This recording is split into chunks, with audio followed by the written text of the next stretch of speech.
लगभग 4.5 बिलियन साल पहले जब सोलर सिस्टम और प्लैनेट्स बने थे तब अर्थ और मार्स का जन्म लगभग एक साथ एक ही तरह के मटेरियल से हुआ। मगर क्या रीजन है कि अर्थ पर लाइफ इतनी फ्लरिश कर रही है, इतनी पनप रही है और मार्स पर लाइफ का नामो निशान नहीं है? कुछ आर्ग्यूमेंट्स हो सकते हैं कि मार्स पर ऑक्सीजन नहीं है, रेडिएशन बहुत ज्यादा है, टेम्परेचर नहीं है, पानी नहीं है। तो ये सब अर्थ पे भी नहीं था। अर्थ पे भी ऑक्सीजन नहीं थी, रेडिएशन बहुत ज्यादा थी, टेम्परेचर रहने लायक नहीं था, मगर फिर भी उस समय के हिसाब से जो सूटेबल लाइफ थी वो वहां पनपी और इसको इवॉल्व होने में बिलियंस ऑफ ईयर्स लगे हैं। मार्स एक बहुत स्ट्रॉन्ग कैंडिडेट है लाइफ के इवोल्यूशन के लिए और हो सकता है मे बी लाइफ वहां इवॉल्व होने में कुछ बिलियन या मिलियन ईयर्स लेट हो गई हो, या फिर कुछ फैक्टर ऐसे हों जो लाइफ को इवॉल्व होने से रोक रहे हो। और इसलिए आज से नहीं, 100 साल पहले से भी, इनफैक्ट नासा के बनने से पहले से भी साइंटिस्ट का इंटरेस्ट मार्स के ऊपर लाइफ में रहा है, क्योंकि मार्स अर्थ से काफी मिलता जुलता है। उसका एक रोटेशन 24 घंटे में होता है, उसके पास भी एक माइल्ड सा थिन सा एटमॉस्फेयर है और उसके पोलर एंड्स पर भी आइस कैप्स हैं। मार्स पर साइंटिस्ट का इंटरेस्ट इसलिए भी जगा क्योंकि वहां पर एक बहुत इंपॉर्टेंट चीज मिल चुकी है जिसने अर्थ पर बिना ऑक्सीजन के भी लाइफ को स्टार्ट कर दिया था। मार्स के नॉर्थ और साउथ पोल पर इतनी वाटर आइस जमा है कि अगर वो मेल्ट कर दी जाए तो पूरे मार्स पर 22 मीटर ऊंचा ओशियन डेवलप हो सकता है। तो अब पूरे स्पेस एक्सप्लोरेशन वर्ल्ड का इंटरेस्ट इसी पर है कि क्या मार्स पर हम लाइफ डेवलप कर सकते हैं या फिर क्या ह्यूमंस मार्स पर जाकर सेटल हो सकते हैं, कॉलोनी बना सकते हैं। Can we become Martians? तो चलिए एक्सप्लोर करते हैं, मगर उससे पहले प्लीज मुझे सपोर्ट करने के लिए सब्सक्राइब जरूर कर दीजिए।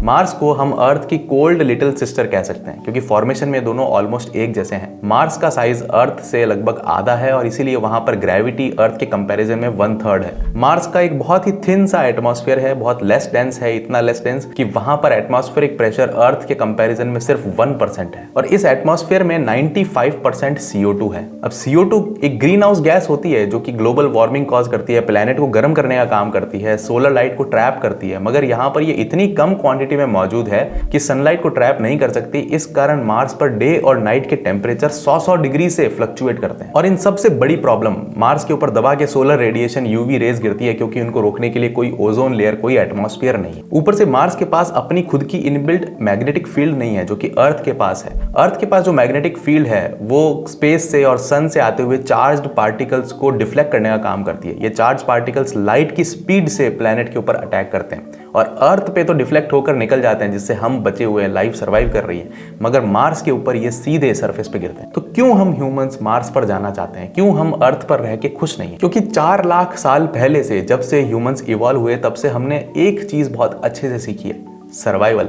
अपना खुद का नहीं, अपनी स्पीसीज का। उसके लिए हमने दुनिया के हर कोने में माइग्रेशन किया, हंटिंग सीखी, तरह तरह के टूल्स बनाए, खेती की, सोसाइटी में रहना सीखा और उस सोसाइटी के सर्वाइवल के लिए ह्यूमंस हर पॉसिबल डेंजर, हर सिनेरियो के लिए प्रिपेयर होना सीख गए। तो ह्यूमंस क्यों मार्स पर सेटल होना चाहते हैं? एक ऑप्शन के लिए, एक बैकअप प्लान के लिए, जो हमें आगे आने वाले किसी भी डेंजर से प्रोटेक्शन देगा, चाहे वो किसी एस्टेरॉयड का गिरना हो, चाहे ग्लोबल वार्मिंग हो या फिर कोई पैंडेमिक हो। हमारी सोसाइटी के पास सर्वाइवल का एक ऑप्शन होगा, एक बैकअप प्लान होगा। और ह्यूमन सिविलाइजेशन की तरह हर इंडिविजुअल को भी अनसर्टेन फ्यूचर के लिए तैयार रहने की जरूरत है। स्पेशली अगर हमारी फैमिली हम पर फाइनेंशियली डिपेंडेंट हो तो उनके फ्यूचर को सिक्योर करने के लिए हम सब के पास एक अच्छा टर्म इंश्योरेंस प्लान जरूर होना चाहिए। और मैं सबको ये कहता हूं कि जितना जल्दी लाइफ में आप टर्म इंश्योरेंस प्लान लेते हो उतना ये आपको कम प्रीमियम पे मिलेगा। और अब तो गवर्नमेंट ने इस पर GST भी हटा दिया तो प्रीमियम्स और सस्ते हो गए हैं। देयरफॉर जरूर चेकआउट कीजिए axis max life smart term plan plus, जहां पर 1 करोड़ का टर्म इंश्योरेंस सिर्फ 595 रुपए पर मंथ से स्टार्ट है। इनका 99.7% क्लेम सेटलमेंट रेशियो है जो इंडस्ट्री का वन ऑफ द हाईएस्ट है। 3 घंटे में ये एलिजिबल क्लेम्स को सेटल कर देते हैं। सैलरीड लोगों को ये फर्स्ट ईयर के प्रीमियम पे 15% डिस्काउंट देते हैं और वुमेन को लाइफ टाइम प्रीमियम्स पर 15% डिस्काउंट मिलेगा। और अगर आप सैलरीड वुमेन हो तो दोनों डिस्काउंट्स आपके। और अगर मैच्योरिटी से पहले भी आप एग्जिट करते हैं तो आपको मिलता है 100% paid premiums back under special exit value benefit. And term insurance के प्रीमियम से आप इनकम टैक्स में रिबेट भी ले सकते हैं। तो नीचे डिस्क्रिप्शन में मैंने लिंक दिया है, जाकर जरूर चेकआउट कीजिए। अब चलिए एक और इंटरेस्टिंग बात करते हैं। अपने सर्वाइवल के लिए, बैकअप के लिए हमने मार्स पर जाने की बात की, मगर सिर्फ मार्स पर ही जाने के बारे में क्यों बात की? क्योंकि मरकरी और वीनस सिंपली रहने लायक नहीं है, सन के बहुत पास है और बहुत ज्यादा गर्म है। जुपिटर, सैटर्न, यूरेनस, नेपच्यून ये सारे गैसियस प्लैनेट्स है, वहां पर जमीन ही नहीं है तो सेटल नहीं हुआ जा सकता है। एक स्ट्रॉन्ग कंटेंडर है सैटर्न का जो मून है टाइटन, मगर वो बहुत ज्यादा दूर है तो प्रैक्टिकली पॉसिबल नहीं है। देयरफॉर जो लीस्ट इम्पॉसिबल ऑप्शन है वो है मार्स। लगभग 100 से 150 साल पहले जब नासा या कोई भी स्पेस एजेंसी बनी ही नहीं थी, तब भी लोग टेलीस्कोप की सहायता से मार्स के सरफेस को ऑब्जर्व करने लग गए थे। 19वीं शताब्दी के अंत में ऑब्जर्वर्स को मार्स के सरफेस पर पोलर व्हाइट रीजन्स दिखे, बहुत सारे डार्क स्पॉट्स दिखे और बहुत सारी कैनाल्स और टनल्स दिखी। इससे बहुत सारे साइंटिस्ट ये इमेजिन करने लगे कि ये कैनाल्स वाटर चैनल्स हों जो पोलर आइस के वाटर को मेल्ट करके इक्वेटर तक ला रहे हो सकता है कि वहां पर कोई इंटेलिजेंट लाइफ बसी हुई हो जो वहां कब से रह रही हो। और इसीलिए मार्स के अंदर तगड़ा इंटरेस्ट हर कंट्री में जागा और जो दो सुपर पावर्स उस समय थी, यूएसए और यूएसएसआर यानी कि सोवियत यूनियन, उन दोनों में एक स्पेस रेस छिड़ गई थी। दोनों ही कंट्री स्पेस में जाने के लिए, मून पर जाने के लिए, मार्स के पास जाने के लिए पहल करना चाहती थी। और बहुत सारे फेल्ड अटेम्प्ट्स के बाद 1964 में यूएसए का मरीनर 4 प्रोजेक्ट फाइनली सक्सेसफुल हुआ और मार्स के चक्कर लगा कर आया। मरीनर 4 ने मार्स की ऑर्बिट से उसकी इमेजेस हमें भेजी, जिनसे एक बात क्लियर हो गई कि Mars is not a living planet. Mariner 4 के अंदर कुछ सेंसर्स लगे थे जिसने कुछ डेटाज साइंटिस्ट को भेजे और इस डेटा से मार्स पर रहने की सारी होप्स साइंटिस्ट के मन से चली गई। इस डेटा ने बताया कि मार्स का सरफेस टेम्परेचर डे टाइम में 100 डिग्री से भी ज्यादा है, इसका एटमॉस्फेरिक प्रेशर अर्थ का सिर्फ 1% है और सोलर रेडिएशन, यूवी रेडिएशन से बचने का कोई तरीका मार्स के पास नहीं है। इसका surface constantly cosmic charged particle से बम्बार्ड होता रहता है। बट क्लियरली इतनी सारी डिस्कवरीज के बाद भी ह्यूमैनिटी ने मार्स पर जाने की होप नहीं छोड़ी। एक्सप्लोरेशंस चलते रहे और पहली बार 1976 में यूएसए के वाइकिंग लैंडर्स ने मार्स के सरफेस पर लैंड करके वहां से कुछ तस्वीरें हमें भेजी। उन इमेजेस से ही पता चला कि मार्स का टेरेन काफी रॉकी है। साइंटिस्ट को यह भी पता चला कि मार्स के सरफेस पर कभी फ्लडिंग रही होगी, कभी नदियां बहा करती होंगी। बेसिकली 4.5 बिलियन साल पहले जब अर्थ और मार्स एक ही तरह के मटेरियल से बने थे, तब मार्स भी अर्थ की तरह ही दिखता होगा, पानी से बिल्कुल भरा हुआ। मगर क्योंकि मार्स का एटमॉस्फेरिक प्रेशर बहुत कम है और जब एटमॉस्फेरिक प्रेशर बहुत कम होता है, एकदम वैक्यूम जैसी कंडीशंस होती हैं, तो frozen water ice directly gas में सब्लिमेट हो जाती है, लिक्विड वाटर का रूप ही नहीं ले पाती। धीरे धीरे मार्स का जो पानी था वो सब्लिमेट होकर स्पेस में एस्केप हो गया, क्योंकि उसको रोकने का कोई एटमॉस्फेयर, कोई मैकेनिज्म मार्स के पास नहीं था। ये थ्योरी साइंटिस्ट मानने लगे। फिर 30 साल बाद 2008 में नासा के फीनिक्स लैंडर ने एक और खुलासा किया। फीनिक्स ने मार्स के पोल के आसपास लैंड करके वहां की अर्थ को थोड़ा सा स्क्रैप ऑफ किया और उसी जगह की 4 दिन के इंटरवल्स में अलग अलग फोटोज ली। इन फोटोज से ये साफ दिख गया कि मार्स की सॉइल, जिसको रेगोलिथ बोलते हैं, उसके नीचे फ्रोजन वाटर मौजूद है और जैसे ही ये सॉइल हटाई गई, वो फ्रोजन वाटर डायरेक्टली गैस में सब्लिमेट हो गया। इसका मतलब ये था कि ना सिर्फ मार्स के पोल्स पर आइस है, मार्स के पोल्स से दूर भी रेत के नीचे दबे हुए फॉर्म में वाटर आइस हो सकती है। और यही वाटर का मिलना बेसिस है मार्स पर लाइफ की होप का, क्योंकि वाटर से सब कुछ पॉसिबल है। उससे क्रॉप्स उगाई जा सकती हैं, उसको तोड़कर रॉकेट फ्यूल बनाया जा सकता है हाइड्रोजन से, उसको तोड़कर ऑक्सीजन बनाया जा सकता है ब्रीदिंग के लिए। इवन वाटर को इवेपोरेट करके वाटर वेपर बहुत सारी अगर मार्स के एटमॉस्फेयर में डाल दी जाए तो वो भी एक ग्रीन हाउस गैस का काम करेगी और मार्स को थोड़ा सा हीट अप करेगी, जिससे उसके टेम्परेचर फ्लक्चुएशंस रुकेंगे डे और नाइट के, उसका टेम्परेचर थोड़ा सा स्टेबल होगा। पोल्स पे जो आइस जमा है वो मार्स के हीट अप होने से थोड़ी थोड़ी मेल्ट होगी और हो सकता है कई सारी वाटर बॉडीज बन जाएं, ओशियंस बन जाएं। हालांकि मार्स पर अर्थ के कंपैरिजन में बहुत कम पानी है, मगर उसके पोल्स पर जो आइस जमा है, अगर वो सारी आइस मेल्ट हो जाए तो पूरे मार्स के अराउंड एक 22 मीटर गहरा ओशियन बनाया जा सकता है। बट मार्स पर जाकर रहने के लिए सिर्फ पानी का होना काफी नहीं है। आज ह्यूमंस की स्पेस टेक्नोलॉजी इतनी अच्छी है कि मार्स पर जाने की चिंता अब हमको नहीं हो रही है। इनफैक्ट 2029-30 तक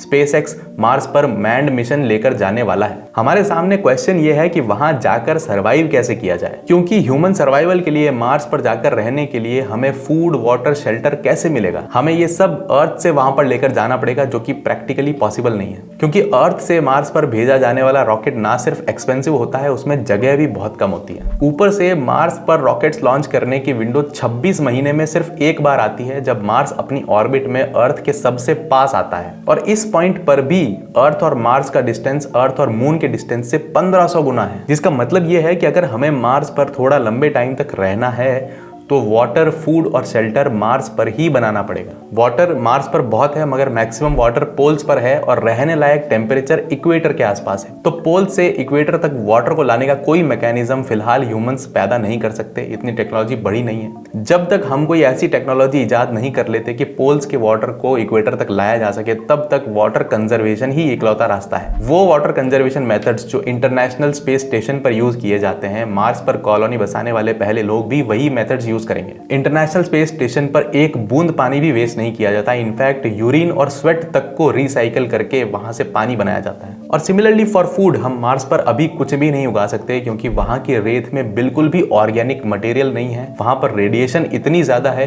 कि प्लांट सर्वाइव नहीं कर सकते। इसलिए स्पेशलाइज्ड वेदर कंट्रोल्ड हाउसेज में न्यूट्रिएंट रिच सॉल्यूशंस के अंदर प्लांट्स को उगाना पड़ेगा, एक कंट्रोल्ड टेम्परेचर देकर। और लास्टली बात रही शेल्टर की, तो नासा बहुत सारे ऐसे एक्सपेरिमेंट्स कर रहा है जिसमें मार्स की रेगोलिथ यानी कि मार्स की मिट्टी को यूज करके उसके अंदर कुछ एडिटिव्स मिलाकर 3D प्रिंटेड शेल्टर्स बनाए जा सकें। साइंटिस्ट का एक और एक्सप्लोरेशन है कि मार्स के धरती के नीचे कई सारे लावा चैनल्स हैं जिसके अंदर से लावा निकला करता था और वो अब खोखले हो गए हैं। कुछ अंडरग्राउंड केव्स हैं, इन केव्स के अंदर जाकर ह्यूमंस सेटल हो सकते हैं। ये केव्स ह्यूमंस को रेडिएशन से, कॉस्मिक पार्टिकल से बचाएंगी। बट ऑफ कोर्स मार्स पर जाकर पहले सेटल होने के लिए हमें हमेशा एक स्पेस सूट में रहना पड़ेगा और ऑक्सीजन मास्क लगाकर रहना पड़ेगा। बट ये सारे सॉल्यूशन सुपरफिशियल हैं, एक बार की ट्रिप करके आ जाने के लिए बढ़िया है, मगर मार्स पर लॉन्ग टर्म कॉलोनी बसानी हो तो ये सारे सॉल्यूशंस काम के नहीं है। मार्स पर परमानेंटली बसने के लिए उस प्लेनेट में ही कई सारे चेंजेस करने पड़ेंगे जिसको बोला जाता है टेराफॉर्मिंग। टेराफॉर्मिंग का मतलब है किसी भी प्लेनेट के एटमॉस्फेयर को, उसके सरफेस के टेम्परेचर को अपने मुताबिक एडजस्ट करना, मॉडिफाई करना। टेराफॉर्मिंग की शुरुआत करने के लिए सबसे पहले किसी न किसी मैकेनिज्म से मार्स को हमें हीट अप करना पड़ेगा, जिससे वहां की पोलर आइस मेल्ट होगी। वो आइस वाटर वेपर के फॉर्म में मार्स के एटमॉस्फेयर में जाएगी और इस एटमॉस्फेयर में ग्रीन हाउस गैस का काम करेगी, सोलर रेडिएशन को ट्रैप करेगी और हीट कैप्चर करके मार्स को और गर्म करेगी।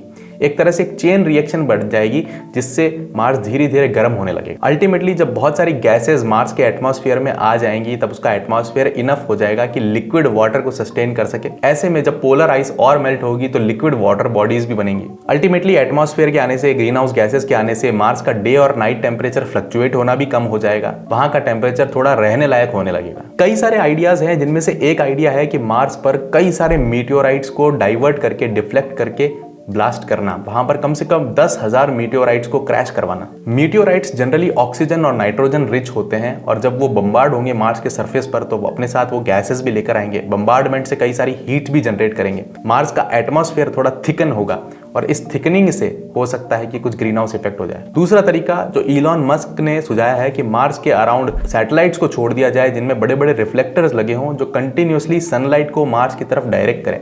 बहुत सारी सनलाइट जब मार्स के ऊपर फोकस्ड वे में गिरेगी तो वहां की पोलर आइस मेल्ट होगी, वहां का एटमॉस्फेयर वाटर वेपर के साथ रिच हो जाएगा और ग्रीन हाउस इफेक्ट काम करेगा। एटमॉस्फेयर थोड़ा थिक हो जाएगा तो सोलर यूवी रेडिएशंस भी कम हो जाएंगे। बट इन सब के बाद भी एक प्रॉब्लम मार्स में परसिस्टेंट रहेगी, वो है लैक ऑफ मैग्नेटिक फील्ड। इस मैग्नेटिक फील्ड के अभाव के कारण बहुत सारे कॉस्मिक चार्ज्ड पार्टिकल्स और सोलर पार्टिकल्स डायरेक्टली मार्स के सरफेस पर गिरते हैं जो कि अर्थ पर नहीं गिर पाते, वहां से डिफ्लेक्ट हो जाते हैं। इस मैग्नेटिक फील्ड को बनाने का एक सॉल्यूशन है मार्स का एक मून जिसका नाम है फोबोस। इस फोबोस में बहुत सारे चार्ज्ड पार्टिकल्स हैं। अगर किसी मैकेनिज्म से इन चार्ज पार्टिकल्स को फोबोस से हटाकर मार्स के अराउंड एक ऑर्बिट में ठहरा दिया जाए जहां पर ये मार्स के चक्कर लगाते रहें तो इन चार्ज्ड पार्टिकल्स के घूमने के कारण एक करंट फॉर्मेशन मार्स के अराउंड होगा। इस करंट के फॉर्मेशन से एक मैग्नेटिक फील्ड वहां पर इंड्यूस हो जाएगी। बट ये स्टिल बहुत ही थियोरेटिकल कॉन्सेप्ट है, कैसे करना है किसी को नहीं पता है। और ये सारे प्रोसेसेस जिससे मार्स की टेराफॉर्मिंग होगी ये कुछ 10, 20, 50 साल में होने वाली चीजें नहीं है। टेराफॉर्मिंग को करने में कई सारी centuries, in fact thousands of years लग सकते हैं। और ह्यूमैनिटी ने भी सोचा है मगर एकदम इमीडिएट नहीं सोचा है, एक बहुत ही लॉन्ग टर्म प्लानिंग है मार्स को कॉन्कर करने की। जब तक मार्स टेराफॉर्म नहीं होता, ह्यूमैनिटी की कोशिश यही है कि किस तरह से एस्ट्रोनॉट्स जाकर मार्स के ऊपर एक स्टेशन बनाकर वहां पर कुछ दिन, कुछ साल रहकर आ सके। तो चलिए अभी एक सिनेरियो इमेजिन करते हैं, हमने मार्स को टेराफॉर्म कर भी लिया और ह्यूमंस वहां पर जाकर सेटल हो भी गए, तब क्या चेंजेस ह्यूमंस के अंदर आएंगे? क्या ह्यूमंस मार्स पर सर्वाइव कर पाएंगे? ह्यूमंस के लिए सबसे बड़ा चैलेंज होगा मार्स की ग्रेविटी। मार्स की ग्रेविटी अर्थ के कंपैरिजन में सिर्फ 1/3 है, जिससे ह्यूमंस को वहां पर रहने के लिए कम एफर्ट लगाना पड़ेगा। ह्यूमंस का मसल लॉस होगा और बोन डेंसिटी कम होगी, जो कि ऑब्जर्व किया गया है ऐसे एस्ट्रोनॉट्स में जो स्पेस स्टेशन पर रहकर आते हैं, उनकी भी बोन डेंसिटी कम होती है, मसल लॉस होता है। मार्स पर रहने वाले ह्यूमंस का हार्ट श्रिंक हो जाएगा क्योंकि उसको ब्लड पंप करने के लिए अब कम ताकत लगानी पड़ेगी। हमारे बॉडी के जो फ्लूइड्स हैं वो हमारे शरीर के ऊपर के पार्ट में शिफ्ट होने लगेंगे क्योंकि ग्रेविटी कम है। इससे हमारा हेड थोड़ा सा एक्सपैंड हो जाएगा फ्लूइड से भरा होने के कारण। बट बहुत ही अमेजिंग और इंटरेस्टिंग चेंजेस तब होंगे जब किसी तरह से ह्यूमंस ने मार्स पर जाकर रिप्रोड्यूस करना सीख लिया। अगर ह्यूमंस मार्स पर कॉलोनी बसाकर ऑफ स्प्रिंग्स पैदा करने लग गए तो उन ऑफ स्प्रिंग्स में बहुत सारे जेनेटिक चेंजेस आ जाएंगे, क्योंकि चार्ल्स डार्विन की survival of the fittest theory के हिसाब से ऐसे ट्रेड्स जो किसी अनफेवरेबल एटमॉस्फेयर में रहने में हमें हेल्प करते हैं, वो ट्रेड्स अगली ऑफस्प्रिंग में ज्यादा रिफ्लेक्ट होकर आते हैं। और जिन ऑफस्प्रिंग्स में फेवरेबल ट्रेड्स नहीं होते वो ज्यादा सर्वाइव नहीं कर पाती और आगे ऑफस्प्रिंग पैदा नहीं कर पाती। सबसे पहला जेनेटिक चेंज होने वाला है स्किन कलर का। हम ह्यूमंस अर्थ के जिस पार्ट पर रहते हैं उसके हिसाब से हमारा स्किन कलर होता है, क्योंकि हमारी स्किन के अंदर एक नेचुरल सनस्क्रीन है, एक पिगमेंट है जिसका नाम है यू मेलानिन। ये यू मेलानिन 99% यूवी रेडिएशन को हमारे शरीर के अंदर एंटर नहीं होने देता है। और जहाँ पर सोलर रेडिएशन ज़्यादा होती है, जैसे कि अफ्रीकन कंट्रीज़ या फिर इक्वेटर के आसपास, वहाँ पर ये यू मेलानिन ज़्यादा होता है, पिगमेंट ज़्यादा होता है, जिस कारण लोगों की स्किन का कलर ब्राउन या ब्लैक होता है। और टेम्परेट रीजन्स में, यूरोपियन कंट्रीज़ में, नॉर्दर्न कंट्रीज़ में, जहाँ पर सोलर रेडिएशन डायरेक्टली नहीं पहुँच पाती है, वहाँ पर ये यू मेलानिन लोगों की स्किन में कम होता है, जिस कारण उनका कलर फेयर होता है। साइंटिस्ट ये प्रेडिक्ट करते हैं कि मार्स की रेडिएशन को देखते हुए ह्यूमंस वहाँ पर एक नया कलर पिगमेंट बना सकते हैं जो दिखने में ऑरेंज कलर का होगा। अब क्योंकि मार्स में ह्यूमंस की बोन डेंसिटी कम हो जाएगी, इसलिए जेनेटिक चेंजेस ये प्रेडिक्ट करते हैं कि मार्स पर ह्यूमंस का स्केलेटन थोड़ा थिक हो जाएगा, बोन्स थोड़ी थिक हो जाएंगी, ताकि वो कम बोन डेंसिटी को कंपनसेट कर सकें। ओवर द टाइम जो ऑफस्प्रिंग्स होंगे उनका हार्ट थोड़ा छोटा होगा, उनका स्कल थोड़ा बड़ा होगा। बट सबसे बड़ा चेंज, ऐसे जीन्स जो कैंसर को कॉज होने से रोकते हैं, वो जीन्स प्रेवलेंट हो जाएंगे आगे की ऑफस्प्रिंग्स के अंदर, क्योंकि कैंसर एक बहुत बड़ी समस्या होगी मार्स पर यूवी रेडिएशन के कारण। इवेंचुअली मार्स पर रहने वाले ह्यूमंस अर्थ के ह्यूमंस के कंपैरिजन में और ज्यादा डिफरेंट दिखेंगे, और ज्यादा डिफरेंट ट्रेड्स उनके अंदर पैदा होंगे। एक नई ह्यूमन स्पीसीज की शुरुआत होगी मार्स पर, and they will be called Martians. But उसमें अभी बहुत टाइम है, तब तक आप अर्थ पर लाइफ के इवोल्यूशन का ये वीडियो देखिए। नीचे डिस्क्रिप्शन में जो मैंने लिंक दिया है वहां जाकर axis max term life insurance को जरूर चेकआउट कीजिए। मैं चलता हूं अगले वीडियो की तैयारी करने के लिए। Subscribe the channel, keep watching and stay curious.